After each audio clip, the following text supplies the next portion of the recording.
Hi guys, welcome back to our channel. Today நம்ம என்ன video பார்க்க போகிறோன்னா வேர்க்கடலை சட்னி எப்படி செய்கிறதுன்னு பார்க்க போகிறோம். அதுவும் சிம்பிளாக நம்ம இட்லி தோசைக்கெல்லாம் ரொம்பவும் சூப்பராக இருக்கிற மாதிரி வேர்க்கடலை சட்னி எப்படி செய்கிறதுன்னு பார்க்க போகிறோம். இது வேர்க்கடலைன்னு சொல்லுவாங்க, நிலக்கடலைன்னு சொல்லுவாங்க. நீங்கள் எப்படி பண்ணுறீங்களோ அதுக்கு தகுந்த மாதிரி நேம் வச்சுக்கோங்க. இப்போ பார்த்திங்கன்னா இது இட்லி தோசைக்குங்கிறத தவிர கோதுமை தோசைக்கும் சூப்பராக இருக்கும். நீங்கள் எப்போயுமே தேங்காய் சட்னி செய்கிறவங்களா இருந்தால் ஒரு டைம் இப்படி செஞ்சு பாருங்கள். இது அதை விட ரொம்ப டேஸ்ட்டாக இருக்கும். ஓகே, அதுக்கு முன்னாடி நீங்கள் நம்ம சேனலை சப்ஸ்கிரைப் பண்ணலைன்னா கண்டிப்பாக சப்ஸ்கிரைப் பண்ணிக்கோங்க.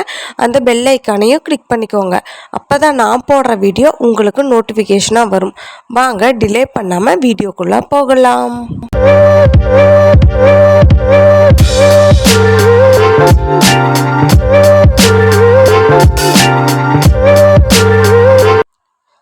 ஃபஸ்ட்டு பார்த்திங்கன்னா வேர்க்கடலை எடுத்துக்கலாம், அரை பெரிய சைஸ் வெங்காயம் எடுத்துக்கலாம், ஒரு தக்காளி, உளுந்தப்பருப்பு கொஞ்சம், புளி, வரமிளகா, கருவேப்பிலை தழை, கொஞ்சமாக கொத்தமல்லி தழை, தாளிக்கிறதுக்கு கடுகு.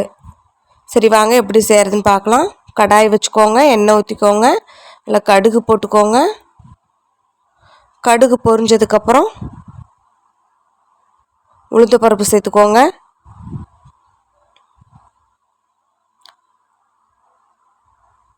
உளுந்தம்பருப்பு கருகீரக்கூடாது, சிம்மில் வச்சு வணக்கி விடுங்க.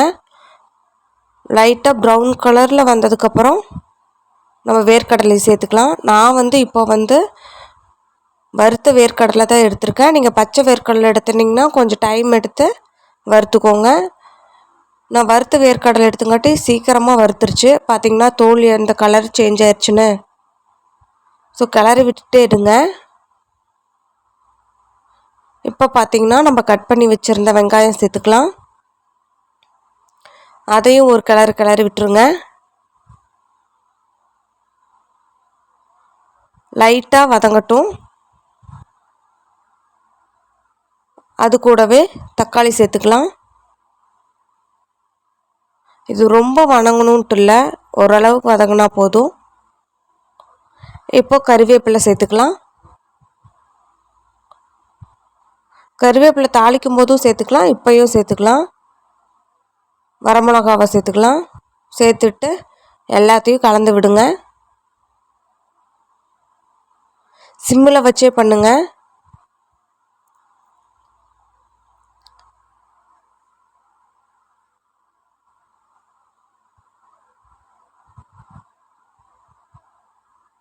இப்போ பார்த்திங்கன்னா கொஞ்சமாக புளி சேர்த்துக்கோங்க. நம்ம தக்காளி சேர்த்துருக்கோம், அதனால லைட்டாக புளி சேர்த்தா போதும். சட்னி கெடாமலும் இருக்கும் புளி சேர்க்கறதுனால. சவுத் இண்டியன்ஸ் எல்லாம் புளி இல்லாமல் குழம்பே வைக்க மாட்டாங்க. ஸோ தேவைக்கேற்ப உப்பு சேர்த்துக்கோங்க.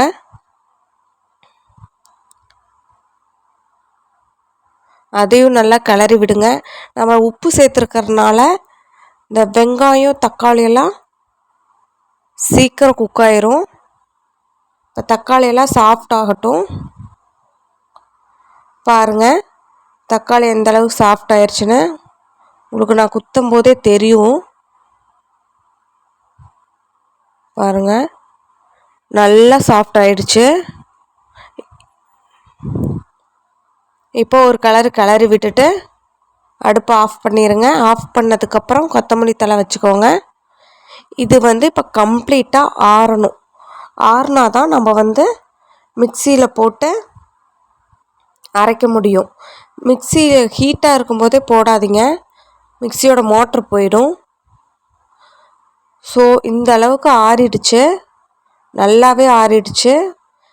இதை நம்ம மிக்சி ஜாரில் மாற்றிக்கலாம். மாற்றிட்டு தேவையான அளவு தண்ணி விட்டுக்கோங்க. நல்லா ஃபைன் பேஸ்ட்டாக அரைச்சி எடுத்துக்கோங்க.